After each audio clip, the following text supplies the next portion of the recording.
Mariborski župan Franc Kangler je danes sprejel predstavnika podjetja Lumar, dobitnika Zlatega zelja 2009. Kaj loči vaše podjetje od konkurence? Jaz mislim, da nas loči predvsem en inovativen pristop, da smo pravočasno zaznavamo trende, ki jih pač svetovni trg zahteva, in pa ekološkost naših objektov. Se vam zdi, da bi bilo podjetje uspešnejše v kakšni drugi evropski državi, kot je mogoče v Sloveniji? Kako se obnaša Slovenija, kakšni so pogoji v Sloveniji?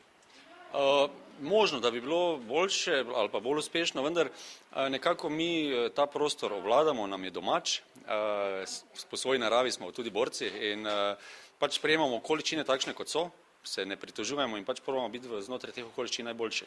Vaša prisotnost ni samo v Sloveniji, tudi nekje trgi v tujini, so tisto nekje vaša usmeritev za prihodnost. Kakšni so še sicer načrti za prihodnost? Ja, prisotni smo trenutno v Italiji, Franciji, Nemčiji, zraven slovenskega tržišča. Načrti smo, bom rekel, v fazi sprejemanja ravno nove poslovne strategije, kako bo se podjetje dalje razvijalo, ali bo raslo količinsko ali pa zgolj vrednostno. Kaj lahko stori Mariborska občina, da bo še več tako uspešnih podjetij v naši občini? V Mariborski občini imamo nekatere projekte, ki so kakorkoli povezane, ali jih pelje občina preko nekaterih spodbujanj, ali jih peljemo preko Mariborske razvojne agencije.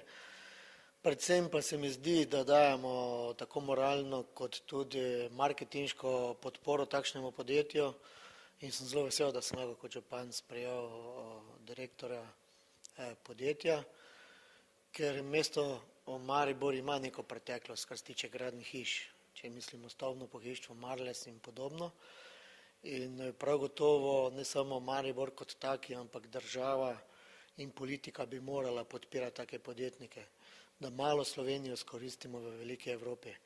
In naša podjetja v mali Sloveniji lahko dobijo svojo priložnost v veliki Evropi. In prav to priložnost je treba iskati.